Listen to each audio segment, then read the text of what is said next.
ఇప్పుడు ఇంక ఈ మాటలు వినలేక ఈ కోతిని ఎలాగో బంధించారు కదా, కోతికి అలంకారప్రాయమైంది తోకే కదా పూర్తిగా, ఆ తోక అంటించండి అన్నాడు.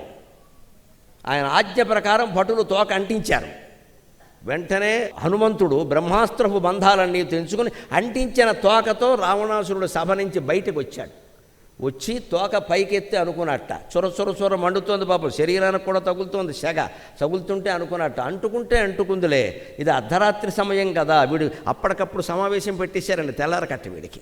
ఒక్కోసారి పార్లమెంటు కేంద్ర మంత్రివర్గ సమావేశాలు అర్ధరాత్రి జరుగుతూ ఉంటాయి, ఏం చేస్తారు, ఎవడో పాకిస్తాన్ వాడు దాడి చేశారంటే పెట్టాలిగా, అలాగే అర్ధరాత్రి సమావేశం పెట్టించాడు హనుమంతుడు. తెల్లారకట్ట 3-4 గంటల మధ్యలో జరిగింది లంకా దహన ఘట్టం. అందుకని ఆయన, నేను లంక అంటించేదలుచుకున్నా, నా దగ్గర నిప్పు లేదు, ఎవరిని అగ్గిపెట్టి అడుగుదామా అని చూస్తున్నా, ఇప్పుడు అగ్గిపెట్టి ఫ్రీగా దొరికింది అనుకున్నాడు ఆయన. పైగా ఆ తోక పైకెత్తారు, అది మొత్తం 1000 క్యాండిల్ బల్బులా వెలుగుతోంది, బ్రహ్మాండమైన ఫ్లడ్ లైట్లా వెలుగుతోంది. ఈ వెలుగులో లంక అంతా స్పష్టంగా కనిపిస్తుంది. నాకు అక్కడ కొంతమంది ద్వారా సమాచారం తెలిసింది, ముఖ్యంగా సీతాదేవి ద్వారా. విభీషణుడు చాలా మంచివాడు, వాళ్ళ అమ్మాయి త్రిజట చాలా మంచిది, సీతాదేవిని పట్టుకొచ్చినందుకు బాధపడుతున్న వాళ్ళు చాలామంది లంకానగరంలో ఉన్నారు అని తెలిసారు, వాళ్ళ ఇల్లు మినహాయించి మిగిలినవి తగలబెట్టడానికి నాకు ఈ తోక ఆధారం అన్నాడు. ఇదే పాజిటివ్ థింకింగ్ అంటే. ప్రమాదం జరిగి, అగ్ని ప్రమాదం జరిగితే దాన్ని అనుకూలంగా తీసుకున్నాడు, ఇది పాజిటివ్ థింకింగ్. అలాగని కావాలని మనం అంటించుకోక్కల్లా. కాలు విరిగింది, డాక్టర్ గారు 3 వారాలు రెస్ట్ తీసుకోమన్నాడు. పాజిటివ్ థింకింగ్ అంటే ఏంటి, 3 వారాలు మంచం మీద పడుకుని నమ శివాయ నమో నారాయణాయ శ్రీమాత్రే నమః అని కాలు జాపేసి కూర్చోవాలి. 3 వారాలు ఎదురుగా భార్య ఉంటుంది, మనకు కాలు తిన్నగా ఉంటే ఆవిడ ఉండదు, పోతుంది, ఆవిడ హ్యాండ్ బ్యాగ్ వేసుకు బయటికి పోతుంది. మన కాలు విరిగింది కాబట్టి ఉండక తప్పదు. ఊళ్ళో వాళ్ళు అంటారు కదా, మొగుడు అలా మంచం మీద ఉంటే తిరుగుతోందమ్మా అంట, ఆ మాట కోసమైనా ఉంటుంది. మరి అక్కడ ఉంటారు కదా, అదొక ప్రయోజనం. రెండోది, గంటకు ఒకడు వస్తాడు, 2 యాపిల్ పళ్ళు పట్టుకొస్తాడు, మొత్తం వ్యాధి కుదిరాక అన్నీ అమ్మేసుకోవచ్చు. మనం బాగుంటే ఎవడొస్తాడు మన ఇంటికి, ఎక్కడ లేని బంధువులు మిత్రులు అందరూ పలకరించడానికి వచ్చేస్తారు. మంచిదే, మనం బాగుంటే వస్తాడా, దాంట్లో ఉన్నాయి. అలాగని పని కట్టుకుని వెళ్ళి కాలు విరగొట్టుకోం కదా, దానికోసం యాపిల్ పళ్ళ కోసం కాలు విరగొట్టుకుంటా. ఏదో జరిగింది జీవితంలో, జరిగేవి జరుగుతాయి, మనం అనుమతి ప్రకారం జరుగుతాయా, ఆ జరిగిన దాన్ని తీసుకునే విధానం ఇది. తోక అంటిస్తే అంత మంట వచ్చేస్తుండే. నిజంగానండి తోక మీద వెంట్రుకలు బాగా ఉంటాయి. మామూలు అంటుకోవడం వేరు, వెంట్రుకలు అంటుకోవడం వేరండి. నిజంగా శవదహనం జరిగినప్పుడు చూస్తే తెలుస్తుంది. దగ్గరుండి వీలైతే ఆ శబ్దాన్ని వినండి, చొర ఒక్కొక్క వెంట్రుక అంటుకుంటుంటే చొర అని శబ్దం వస్తుందండి. అది నిజంగా చచ్చిపోయిన శవం కాబట్టి తట్టుకుంది, కానీ మనిషి అయితే తట్టుకోలేండి బతుకుంటే. ఒళ్ళంతా కాలిపోవడం వేరు, వెంట్రుకలు కాలిపోవడం వేరు. వెంట్రుకల మూలాలు అంత లోపల ఉంటాయి. దాన్ని మీకు లక్ష్మీ నృసింహ కరావలంబ స్తోత్రంలో చెబుతాడు శంకరాచార్య స్వామి. సంసారదావదఘనాకులభీకరోరుజ్వలావళీభిః అతిదగ్ధతనూరుహస్య సంసారదావదఘనాకులభీకరోరుజ్వలావళీభిః అతిదగ్ధతనూరుహస్య త్వత్పాదపద్మసరసీం శరణాగతస్య లక్ష్మీ నృసింహ మమ దేహి కరావలంబం. హే లక్ష్మీ నృసింహ మమ దేహి కరావలంబం. ఈ జీవితం అనేటువంటి భయంకరమైన అగ్ని నా శరీరం మీద వెంట్రుకల్ని దహనం చేస్తుందయ్యా అంటాడు. తనూరుహస్య, తనూరుహం అంటే వెంట్రుక. ఇటు శరీరాన్ని మొత్తం దహనం చేయడం కంటే వెంట్రుకల్ని దహనం చేయడం ఎందుకు చెప్పాడండి? వెంట్రుకలు దహనం అవుతుంటే చొర ఆ వేడి ఈ రోమరంధ్రాల్లోంచి లోపలికి వెళ్ళిపోయి 72,000 నాడులు కదిలిపోతూ ఉంటాయి అక్కడ. అది వేడి, అంత వేడేది. వెంట్రుకల మూలాలు అంత ఉంటాయి. అది శవం కాబట్టి తెలియడం లేదంతే ఆ వేడి. మనిషి అయితే తెలియాల్సింది. ఎవరినైనా పొరపాటు పాపం వాళ్ళకి కొన్ని రకాల ఇది కోసం పెట్రోల్ పోసి అంటించుకుంటారు కదా, మామూలు బాధ కాదంటే అది. చావడానికి 100 మార్గాలు ఉన్నాయి, అంత దుర్మార్గం ఎందుకు ఎంచుకోవాలా? అది భయంకరమైన బాధ. అది చేసేటప్పుడు తెలియదు, పూరిక పోసేసుకుంటారు ఇక్కడ. తర్వాత కాలిపోతూ ఉంటే తట్టుకోలేడు, ప్రాణం పోతే వేరే విషయం, అది తట్టుకోలేడు. ఇప్పుడు ముర్రును మొత్తుకుంటాడు, ఎవడు వెళ్ళడు అక్కడ. అప్పుడు ఆసుపత్రిలో బారేసినా బతకడు ఇక్కడ. అది ఎంత ఘోరమో చెబుతున్నాడు ఇక్కడ కరావలంబ స్తోత్రం. ఈ జీవితం సంసారం ఎలాంటిది అంటే, నా అణువుని రోమరంధ్రాలన్నీ దహించేస్తుందయా, దావాగ్నిలాగా, అడవిని కాల్చే అగ్నిలాగా. ఇప్పుడు ఇటువంటి వాడు ఏం చేయాలి? ఎక్కడో వెళ్ళి అమృత సరస్సులో మునగాలి. అందుకని నువ్వు లక్ష్మీ నృసింహస్వామి నీ దయ అనే సరస్సులో నన్ను ముంచవయ్యా అన్నాడు ఆయన శంకరాచార్య స్వామి. త్వత్పాదపద్మసరసీం శరణాగతస్య, నీ పాదపద్మాలనే సరస్సులో నన్ను ముంచేవయ్యా, ఈ వేడి తగ్గి చల్లగా ఉంటాను నేను. అందుకోసం లక్ష్మీండు సింహ మమదేహి కరావలంబం, ఈ జీవితాన్ని దాటడానికి నీ చెయ్యి నాకు తోడుగా ఇవ్వయ్యా అని భగవంతుడిని మన తరఫున ప్రార్థించాడు ఆదిశంకరాచార్య స్వామి. అలాగ అంత దారుణమైంది ఇది. అందుకని చెబుతున్నారు ఇక్కడ. అది ఆ రోమరాజు వరకు వచ్చేసరికి హనుమంతుడికి మంట తెలిసిందండి. అమ్మో అమ్మో అంటుండగానే ఆశ్చర్యంగా చల్లబడింది తోక, మంట తెలియట్లా. అగ్ని అలాగే ఉంది. ఆయనకి తోచలా, ఇదేమిటిది అగ్ని మండుతోంది, ఇంతవరకు మండింది నాకు, ఇప్పుడు చల్లబడింది, ఇప్పుడు చల్లబడింది, ఇప్పుడు చల్లబడింది, ఎందుకైంది ఇలాగా అని వెంటనే సీతాదేవి ఉన్న దిక్కు చూసి నమస్కారం చేశాడు. అమ్మా అమ్మా నీ దయ నీకు నమస్కారం. ఎందుకని సీతాదేవి ప్రతిజ్ఞ చేసింది. హనుమంతుడు తోక అంటించారు, అగ్ని దహిస్తున్నాడని తెలిసి వెంటనే అగ్నిదేవుణ్ణి శాసించిందమ్మా సీతామాత. యది మాం వృత్త సంపన్నాం తత్సమాగమలాలసాం స విజానాతి ధర్మాత్మ సీతో భవ హనుమతక.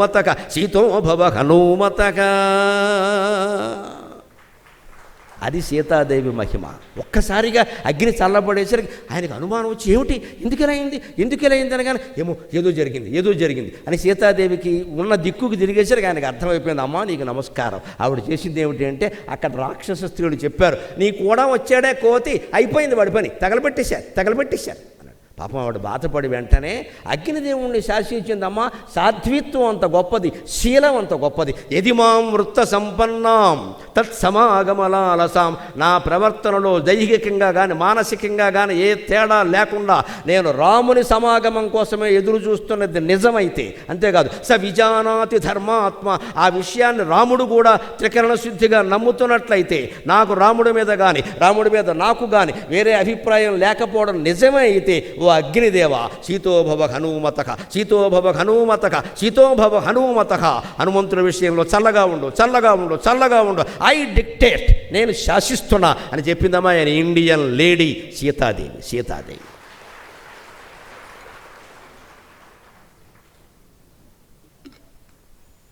సాధ్విత్వం అంత గొప్పది, శీలం అంత గొప్పది. నమస్కారం పెట్టి కోరుతున్న పిల్లలకి శీలం గురించి చెప్పండి. ఇవాళ ఆ మాట ఎవడూ చెప్పట్లా.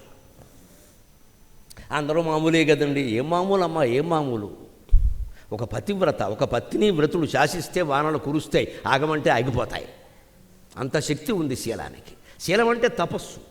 శీలవంతుడైన పురుషుడు కానీ స్త్రీ కానీ వేరే యజ్ఞం యాగం తపస్సు చేయక్కల, అతని ప్రవర్తన చాలు. నా భార్య తప్ప మరొకరితో నాకు సంబంధం లేకపోతే అంటే వాడు రాముడు అంతటి వాడే, తిరుగులేదు. ఇంకా సీతైన భార్య అయినా అంతే. నా భర్త తప్ప మనస్సులో కూడా నాకు వేరే ఆలోచన లేకపోతే ఈ చచ్చిపోవడానికి సిద్ధంగా ఉన్న నా బిడ్డ బతకాలి అంటే వాడు బతుకుతాడు ఖచ్చితంగా. ఆ శీలానికి అంత శక్తి ఉంది. కలియుగం కదా అని అనుకోదు, ఏ యుగమైనా ఉంటుంది. మనకి నమ్మకమే ఉండట్లేదు ఇక్కడ. మనకి నమ్మకం ఉండాలి. పూజామందిరంలో కూర్చొని అమ్మవారిని పట్టుకోవాలి. నేనేం తప్పు చేశానమ్మా నా బిడ్డకి శిక్ష వేసావు అని పట్టుకోవాలి. భగవంతుని మీద అంత నమ్మకం ఉండాలి. అందుకని ఆవిడ శాసించింది అక్కడ. నేను శీలవంతురాలనైతే, రాముడు తప్ప మరొకరి గురించి నేను ఆలోచించకుండా ఉంటే, రాముడు కూడా ఆ విషయాన్ని నమ్ముతున్నట్టయితే, అతను కూడా అలాంటి వాడైతే, ఇద్దరికి ముడిపెట్టింది ఆవిడ. అగ్నిదేవ హనుమంతుని విషయంలో చల్లగా ఉండు. ఆవిడ ఆజ్ఞ పాటించి వెంటనే అగ్ని చల్లబడిపోయాడు. అది సాధ్విత్వం యొక్క గొప్పతనం. సీత మానవ స్త్రీ అనుకోవద్దు, దేవతా స్త్రీ అయినా మానవ స్త్రీ అయినా ఎవరైనా, మానవులు ఎవరైనా, పురుషులైనా స్త్రీ అయినా శీల సంపద చాలా ముఖ్యం. ఏదో పక్క చూపులు పనికిరావు. అసలు పెళ్ళి కాకముందు పనికిరావు, పెళ్ళయ్యాక అసలే పనికిరావు. అదే రామాయణం అంటే ఒక్క మాటలో చెప్పాలంటే, 4 అక్షరాల్లో చెప్పాలంటే కృతజ్ఞత, 2 అక్షరాల్లోనే చెప్పాలంటే శీలం, ఇంకేం లేదు ఇక్కడ. అంత నమ్మకంతో చెప్పింది ఆవిడ. అప్పటికి అతనికి తెలిసింది, అమ్మో అమ్మవారు చెప్పుంటుంది, లేకపోతే ఎందుకు అవుతుంది ఇక్కడ. అంతే, జై శ్రీరామ్ అనుకున్నాడు. జయత్యతిబలో రామో లక్ష్మణశ్చ మహాబలక రజా జయతు సుగ్రీవో రాఘవేణాభిపాలితక అని లంకలో ఆయన అంటించదలుచుకున్న ఇళ్ళన్నీ లెక్కపెట్టి అంటించారండి. మొత్తం అంటించేశారండి. పొరపాటు, విభీషణుడు ఇల్లు కాలలేదు. అంత పద్ధతిగా ఉంటుంది. ధర్మం ప్రకారం ప్రతిజ్ఞ. ఎవరైతే రావణాసురుడు సమర్థిస్తున్నారో, సీతను ఎత్తుకొచ్చినట్టు సమర్థిస్తున్నారో వాళ్ళ ఇల్లు నాశనం కావాలన్నాడు. మా ప్రజలు కూడా అలా ఉండడం తప్పే కదండి. మనం ఇవాళ పడుతున్నాం కదండి. రాజకీయ నాయకులు ఎందుకు మనం ఏం చేస్తున్నాం ఇక్కడ, ఇన్ని కబుర్లు చెప్పుకుని ఇన్ని మాటలు ఇవ్వని రేపొద్దున్న మళ్ళీ ఎన్నికలు రాగానే 2000 ఇస్తావా 3000 ఇస్తావా, ఇచ్చే వేసేస్తా. మరి 2000కి 3000కి మన 5 సంవత్సరాల ప్రజా పరిపాలన మనం అమ్మేసుకున్నాక ఇక వాళ్ళనే హక్కు మనకెక్కడదండి. నువ్వెవడురా నాకు డబ్బులు ఇవ్వడానికని మొహమ్మద్ చెప్పగలమా మనం? పోనీ మొహమ్మద్ చెప్పే ధైర్యం లేకపోయినా వద్దు అని తిరస్కరించి మనకి ఇష్టం వచ్చిన వాడికి వేయగలమా? అసలు ఓడిపోతాడు నెగ్గుతాడు అనే సంబంధంతో నిమిత్తం లేకుండా మనకి ఇష్టమైన వాడికి మనం ఓటేస్తే 10 ఏళ్లలో దేశం బాగుపడుతుంది, 10 ఏళ్లలో దేశం బాగుపడుతుంది. మనకున్న పెద్ద జబ్బు ఏమిటంటే వాడు గెలుస్తాడా, వాడికి గెలవకపోతే ఓటు వేస్ట్ కదా. ఎంత పెచ్చవేధ వాడు ఉండడు. నిన్ను ఓటేయమన్నారు, గెలిపించమని చెప్పలేదు. వాడు గెలిస్తే మనకే, గెలవకపోతే మనకే వాడి కర్మ. మనం ఓటు వేయడానికి ఏదో ముద్ర వేయడానికి ఇంత ఆలోచన. ఎవడు బాగా ప్రచారం చేస్తారో, ఎవడు బాగా బ్యానర్లు పెడతారో, ఎవడి గురించి బాగా అంటూ ఉంటారో వాళ్ళది నమ్మేసి వాళ్ళకి వేసేద్దాం, ఎలాగో వాళ్ళే గెలుస్తారు. అది రహస్య ఓటింగ్ పెట్టింది కదా నీకు ఇక్కడ.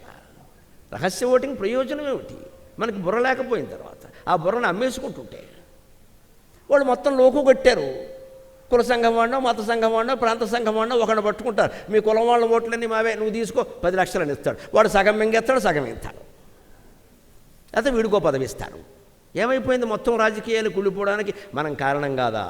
ఈ మాటలు మీలో రాజకీయమైన చైతన్యాన్ని ఏమాత్రం కలిగించగలిగినా నేను ధన్యుణ్ణి, నేను ధన్యుణ్ణి. నాకేం మొహమాటం లేదు చెప్పడం. ఎవరికి భయపడే సమస్య లేదు, ఎవరి నుంచి ఏమీ ఆశించే సమస్య లేదు. మన ప్రవచనకర్తగా మన భగవంతుడు ఆ సహస్రావధానిగా పుట్టించింది ధర్మం గురించి మాట్లాడడానికి. ఇందులో భయపడేది ఏముండదు ఇక్కడ. ఇది ధర్మం. లేకపోతే దేశం బాగుపడదు ఎప్పటికీ. మనకి ఇష్టమైన పార్టీకో పోనీ మనకు వచ్చిన మనిషికో వేయడానికి ఆయన ఇండిపెండెంట్ అంటే ఆయన గారు నీకెందుకు ఆ గొడవ, నేను వేయమని చెప్పారంతే. గెలిస్తే నీకేం, గెలవకపోతే నీకే. గెలిచేవాడికి ఓటు వేయడం అంటే మన హృదయాన్ని మనం అమ్మేసుకోవడం కదా. దాని నుంచి బయటపడాలండి. ఆ శీల సంపద ఉంటే, ఆ ప్రవర్తన ఉంటే, ఇగో హనుమంతుడు తోక చల్లబడినట్టే దేశం మొత్తం అగ్ని ప్రమాదాలు కాదమ్మా, ఏ అవినీతి ప్రమాదం లేకుండా చల్లగా ఉంటుంది, చల్లగా ఉంటుంది. ఆ ఓటు హక్కు మన చేతుల్లో ఉంది, దాన్ని సరిగ్గా వినియోగం చేయాలి. ఇప్పుడు ఇక్కడి నుంచి తప్పించుకుని లంకాదహనం అయిపోయిన తర్వాత మళ్ళీ సీతాదేవికి వచ్చి కనపడి ఆవిడ దగ్గర చూడామని తీసుకుని ఒక్కసారిగా సముద్రాన్ని దూకి వెళ్ళాడు. వెళ్ళి అక్కడ వానరులకి ఆ విషయాన్ని తెలియజేశాడు. వాళ్ళంతా ఆనందించారు. సపూజ్యస్తా శతాబ్జాం పూజిత పూజ్యక వానరేభ్యో నివేదయత అంట.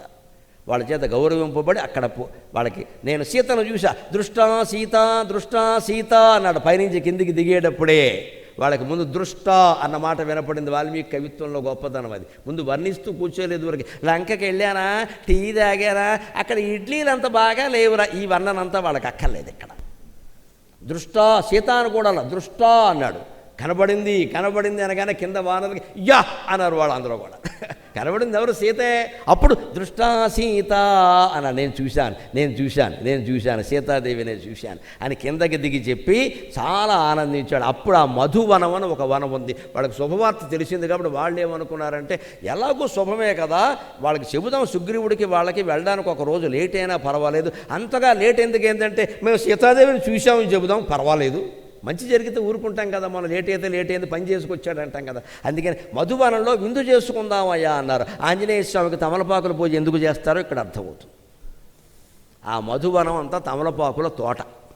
వాళ్ళకి ఇంకేమీ దొరక్క తమలపాకులతో ఆయనకి అర్చన చేశారు, సన్మానం చేశారు. మనం పిచ్చోళ్ళం అయిపోయి మొదలు పట్టుకెళ్ళి గుళ్ళో బారేస్తున్నాం. అంతే. ఇక్కడ తమలపాకులే వెయ్యాలని ఏం లేదు, ఏం వెయ్యకపోయినా గొడవలేదు. పైగా బ్రహ్మచారికి తమలపాకులు ఏంటంటే అర్థం లేకుండా, తమలపాకులు బ్రహ్మచారి వేసుకోకూడదు.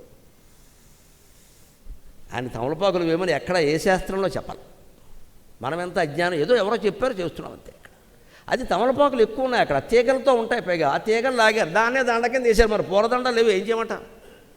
నువ్వు మహాకారివో బండమే కూర్చోబెట్టారు. ఎవరో సన్మాన పత్రం కింద చదివేశారు 4 మాటలు, మనోజీవం మారుతూ తుల్య వేగం అని. ఇంకో 2 దండలు వేసేసారు. ఆ రకంగా సన్మానం చేశారు. అలా తమలపాకులతో ఆయనకు దండ వేశారని చెప్పాడు. కూడా మనం ఏంటంటే తమలపాకులు ఇష్టం. తమలపాకులు వేసినా పర్వాలేదు. ఈ మధ్యన ఆంజనేయ స్వామి గుళ్ళలో వడలు వేస్తున్నారు. వడలు ఎందుకో నాకు అర్థం కాదు. ఆంజనేయ స్వామికి వడ ఇష్టం అనే మాట 24,000 శ్లోకాల రామాయణంలో ఎక్కడ లేదు. పైగా అదో నూనె సరికంతా వేసి ఆయన మెడంతా పాడు చేస్తున్నారు ఇక్కడ. మళ్ళీ దాన్ని ప్రసాదం కింద పంచిపెట్టాం. ఆంజనేయ స్వామికి వడలు వేసాం. ఎందుకు ఆయన వడ ఇష్టమని ఎవరు చెప్పారు? నీకు ఇష్టమో వేసుకున్నాం అంతే. ఇక్కడ మన పిచ్చిది. అక్కడ ఆ మధువనం యజమాని ఉన్నాడు. వాడి పేరు దధిముఖుడు. విచిత్రమైన పేరు ఇది, వాల్మీకి పెట్టింది. దధిముఖుడు అంటే వాడు ముఖం పెరుగులో ఉంటుంది అన్నమాట. పొద్దున్నే పెరుగు తోడుకున్నప్పుడమ్మా అదొక అందమైన దృశ్యం చూడండి. పొద్దున్నే పెరుగు తోడుకున్నప్పుడు ఆ ఫ్రిడ్జ్లోంచి బయటకు తీసాక ఒక్కసారి చూడండి, చందమామలా ఉంటుంది ఆ పెరుగు, చందమామలా ఉంటుంది. దధిముఖం అంటారు. సరిగ్గా వాడి ముఖం ఏమిటి అంటే ఆ మధువనం యజమాని పేరు దధిముఖుడు. అంటే వాడి ముఖం పెరుగడ్డలా అందంగా ఉంటుందన్నమాట, చల్లగా. వీళ్ళు 4 గుద్దులు గుద్దేసరికి వాళ్ళు మేము లోపలికి రానియ్యం, మీరు వనమంతా పాడు చేయడానికి వీలు లేదు అన్నారు. అంటే కోతులకు కోపం వచ్చి మేము శుభం సంతోషంలో ఉంటే నువ్వు అవడం ఇక్కడ అని నలుగురు కలిసి వాడితో కాసేపు కబడ్డీ ఆడేశారు. దెబ్బడికి వాడికి పెరుగు ముఖం మజ్జిగ ముఖం అయిపోయింది ఒక దెబ్బకి. ఇంక మళ్ళీ ఎవడో చిలకవలసిన పని లేకుండా పెరుగు లాంటి ముఖం మజ్జిగ ముఖం అయిపోయింది ఇక్కడ లెక్క అని అక్కడి నుంచి అంతా కలిసి రామచంద్రమూర్తి దగ్గరికి వచ్చారు. దాంతో మనం 5 నిమిషాల్లో సెలవు తీసుకుందాం. రామచంద్రమూర్తి దగ్గరికి వచ్చారు. ఇక్కడ ఏం చెబుతున్నాడో మర్యాద చూడండి. దృష్టా సీత అనలేదే, మీ మేనత్త కూతురేటి పేరెట్టి పిలుస్తున్నాం, అది మర్యాద. దృష్టాదేవీతి హనుమద్వదనాత్ అమృతోపమం, దృష్టాదేవీతి హనుమద్వదనాత్ అమృతోపమం, ఆకర్ణ్యవచనం రామక, ఆకర్ణ్యవచనం రామక, హర్షమాప సలక్ష్మణక, హర్షమాప సలక్ష్మణక. ఆకాశంలోంచి కిందికి దిగేటప్పుడే నేను అమ్మగారిని చూశా అన్నట్టు. దృష్టాదేవి, అది మర్యాద. ఎందుకంటే రాముడు మహానుభావుడు, తనకి యజమాని, తాను ఆయనకి దాసుడు. నేను సీతను చూశా అని ఎలా అంటాడండి? పేరు పెట్టి పిలుస్తాడా యజమాని? పని మనిషి ఏముంటుంది యజమానురాలని? అమ్మగారు అనే పిలవాలమ్మ. ఇదిగో సుశీల అందంటే దాన్ని మానేసి మనం పని చేసుకోవడం మంచిది. సమసమాజం ఎక్కడైనా ఉండొచ్చు కానీ ఇక్కడ పనికిరాదండి. అంత చనువు ఇవ్వకూడదండి, అంత చనువు ఇవ్వకూడదు.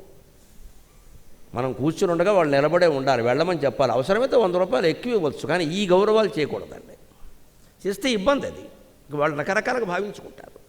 అమ్మగారిని ఎప్పుడు అమ్మగారనే పిలవాలి, పేరెట్టి పిలవకూడదు. అయ్యగారిని అయ్యగారనే పిలవాలి, పేరెట్టి పిలవకూడదు. పిలిస్తే ఇల్లాలు ఊరుకోకూడదు. ఏడు పేరెట్టి పిలుస్తున్నా అయ్యగారిని. ఈ మర్యాదలు నేర్పకపోతే ఏ పనులు జరగవు ఇక్కడ. సమసమాజం అంటే అది కాదు. ఇక్కడ ఎవరిని ఏ స్థానంలో ఉంచాలో ఆ స్థానంలో ఉంచి అగౌరవించకుండా అవమానించకుండా చూడడమే సమసమాజం, అంతే లెక్క. వాళ్ళు నెత్తిమి ఎక్కించుకోక్కల్లా, ప్రేమగా మాట్లాడు. అన్నం తిన్నవాళ్ళు పని మనిషి చేతిలోంచి ఒక అద్దం పగిలిపోయిందండి పొరపాటున, ఏదో టేబుల్స్ ఉంటాయి కదా దాని మీద అద్దం పగిలి. ఇప్పుడు వెంటనే రావాల్సిన మాట ఏమిటంటే లండన్ నుంచి తెచ్చాం అద్దం, దిక్కుమాలని చెయ్యి అనకూడదమ్మా. ప్రేమ ఉంటే నీకేమైనా అయిందా, నీకేమైనా అయిందా, నీకేమైనా అయిందా. అప్పుడు పని మనిషి 25 ఏళ్ళు పనిచేస్తుంది అక్కడ, అనుమానం లేదు. ఇక్కడ యథార్థం పోతే పోయింది, నీకేమైనా అయిందా, నీకేమైనా అయిందా అంటే మా అమ్మగారికి నేనంటే ఎంత ప్రేమ. అద్దం పోయిందని ఆవిడికి బాధ లేదు, నాకేమైనా అయిందా అని అడుగుతోంది ఆవిడ. నిజంగా ఈవిడ మా అమ్మ లాంటిది అని సేవ చేస్తుందమ్మా. ఈ మాట రావాలి, ఈ మాట రావాలి. ప్రేమ అంటే అది. తర్వాత కావాలంటే దాని ఖరీదులు కొనుక్కోవడాలన్నీ చెప్పుకోవచ్చు, చర్చించుకోవచ్చు. ముందు రావాల్సిన మాట నీకేమైనా అయిందా.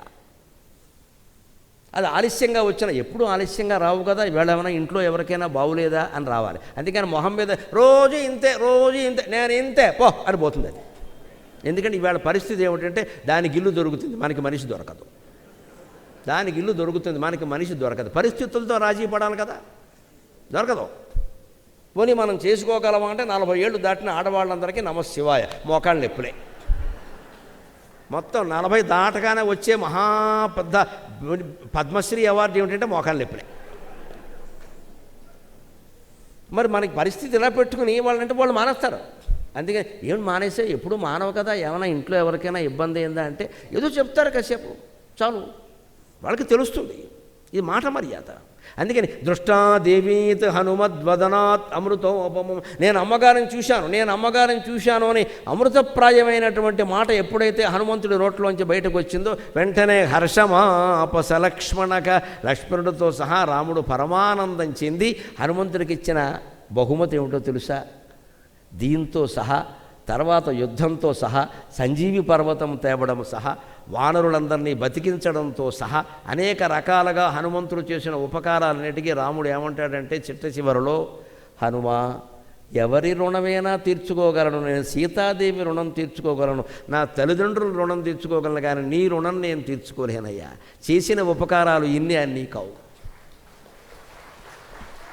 అని ఒక్క మాట వాల్మీకి అనిపిస్తాడు రాముడి చేత. మనం అందరం గుర్తుపెట్టుకోవాలి. ఏకైకస్యోపకారస్య ప్రాణాన్ దాస్యామి తే కపే, ఏకైకస్యోపకారస్య ప్రాణాన్ దాస్యామి తే కపే, శేషస్యేక ఉపకారాణం భవామ రుణినో వయం అంటాడు. నువ్వు చేసిన 10 ఉపకారాలు ఉన్నాయి కదా, అందులో మొదటి ఉపకారానికే నా ప్రాణం ఇచ్చేయాలి, ఇంకేం లేదు అక్కడ. ఇప్పుడు సీతాదేవిని తీసుకొచ్చావు, మొదటి ఉపకారం దానికి ఇచ్చేయాలి, ఇంకా అది చాలు. అలాగే సంజీవ పర్వతం తెచ్చావు, అది ఇంకోటి. లక్ష్మణుడిని బతికించావు, ఇంకొకటి. యుద్ధంలో వానరులందరూ చనిపోయే పరిస్థితుల్లో సంజీవ పర్వతం పట్టుకొచ్చాడు. మళ్ళీ గరుత్మంతుడిని పిలుచుకొచ్చావు, ఎన్నో ఉపకారాలు చేసావు. ఇన్ని ఉపకారాల్లో ఒక్కొక్క ఉపకారానికే ప్రాణం ఇచ్చేయాలి. ప్రాణం ఇచ్చేస్తే ఇంక ఇవ్వడానికి ఏం ఉండదు కదా. అందుకని రాముడు ఏమంటున్నాడు, నువ్వు చేసిన ఏకైకస్య ఉపకారస్య ప్రాణాం దాస్యామి తే కపే. ఓ కపివీరుడా, నువ్వు చేసిన ఒక్కొక్క ఉపకారానికే ఒక్కోసారి ప్రాణత్యాగం చేయాలయ్యా, నేను అన్నిసార్లు ప్రాణత్యాగం చేయలేను కదా. అందుకని మొదటి ఉపకారం తప్ప మిగిలిన ఉపకారాలన్నిటికీ నేను నీకు రుణపడి ఉన్నాను, మరో జన్మ ఎత్తి నీ రుణం తీర్చుకుంటాను అన్నాడు. ఏకైకస్యోపకారస్య ప్రాణాం దాస్యామి తే కపే శేషస్య ఇక ఉపకారాణం, మిగిలిన ఉపకారాలకి భవామరుణినో వయం, నేను లక్ష్మణుడు సీత అందరూ నీకు రుణపడ్డామయ్యా, అందరూ నీకు రుణపడ్డామయ్యా. అందుకే రామాలయము అంటే ఖచ్చితంగా రాముడు పాదాల దగ్గర ఆంజనేయ స్వామి ఉండవలసింది. వామే దక్షిణే లక్ష్మణో యస్య వామే చ జనకాత్మజ పురతో మారుతిర్యస్య. దక్షిణే లక్ష్మణో యస్య వామే చ జనకాత్మజ పురతో మారుతిర్యస్య తం వందే రఘునందనం. మంగళం కోసలేంద్రాయ మహనీయ గుణాత్మనే చక్రవర్తి తనూజాయ సార్వభౌమాయ మంగళం. స్వస్తి.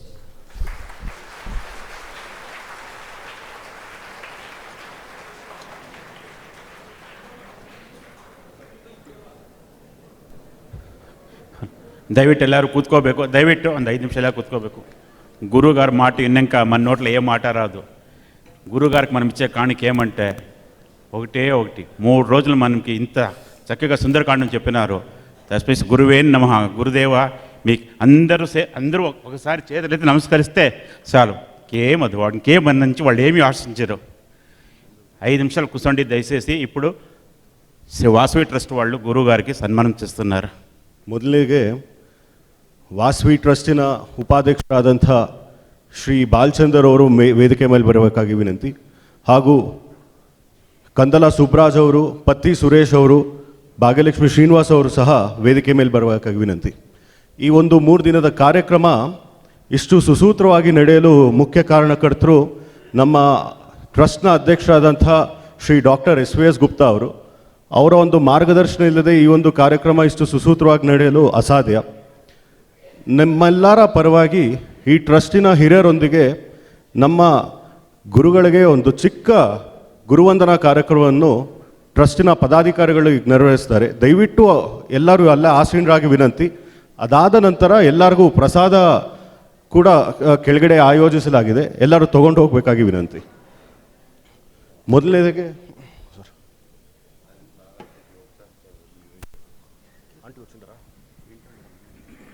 ಚಂದ್ರಿಕಾಂತ್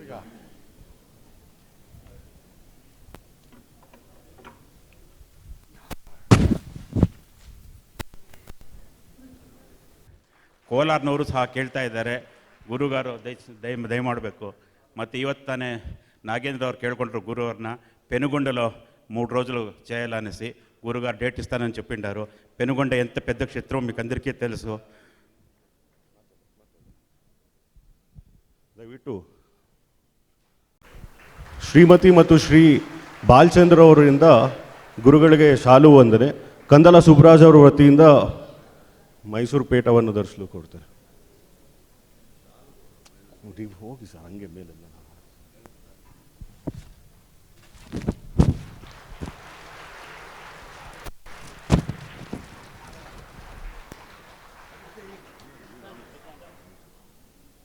ಅದಂಡ ಸರ್.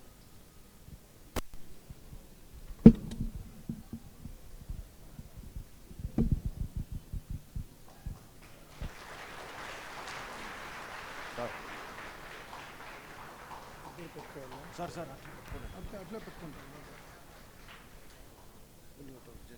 1 2 3 ಹೋಗಿ ಸರ್.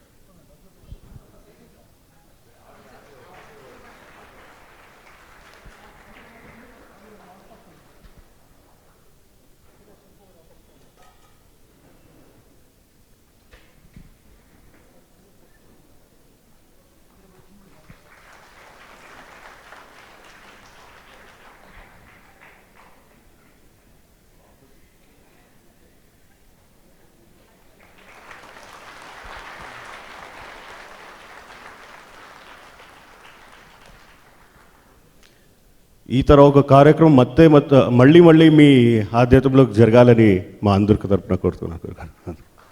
ದಯವಿಟ್ಟು ಎಲ್ಲರೂ ಅಲ್ಲೇ ಕೂತಿರಿ, ಯಾರೂ ಎದ್ದು ಬರಬೇಡಿ. ಗುರುಗಳು ಹೊರಡುವವರೆಗೂ ಯಾರೂ ಎದ್ದು ಬರಬೇಡಿ. ಅದಕ್ಕಿಂತ ಆಮೇಲೆ ಹಿಂದೆ ಇರೋರೆಲ್ಲ ಕೆಳಗಡೆ ಪ್ರಸಾದಕ್ಕೆ ಹೋಗ್ಬೋದಂತ ವಿನಂತಿ. ಆಧ್ಯಾತ್ಮಿಕ ವಿಕಾಸ ವೇದಿಕೆಯ ವೈಸ್ ಪ್ರೆಸಿಡೆಂಟ್ ಆದಂಥ ಡಾಕ್ಟರ್ ಮಮತಾ ದೇವರಾಜ್ ಬಂದಿದ್ದಾರೆ, ದಯವಿಟ್ಟು ಬರಬೇಕು. ಪುನಃ Sukumar garu, I have seen you somewhere. Doctor B D Patel, ಇವರೆಲ್ಲ ನಮ್ಮ ಆಧ್ಯಾತ್ಮಿಕ ವಿಕಾಸ ವೇದಿಕೆಯ ಪದಾಧಿಕಾರಿಗಳು. ಸುಕುಮಾರ್ వెళ్ళిపోయారా? ನಮ್ಮ ಚೇರ್ಮನ್ ರಾದಂಥ ಸರ್ ಮನ್ನು ಆಧ್ಯಾತ್ಮಿಕ ವಿಕಾಸ ವೇದಿಕೆ ಫೋಟೋ తీసుకుంటాం ప్లీజ్. చైర్మన్ రాదంత కందుల సుబ్రాజ్ గారు, నాగరాజ్ గారు ఉన్నారా ప్లీజ్? బాలు సార్ ఒక ఫోటో సార్, ఒక ఫోటో. తల్లం నారాయణమూర్తి చెప్పండి.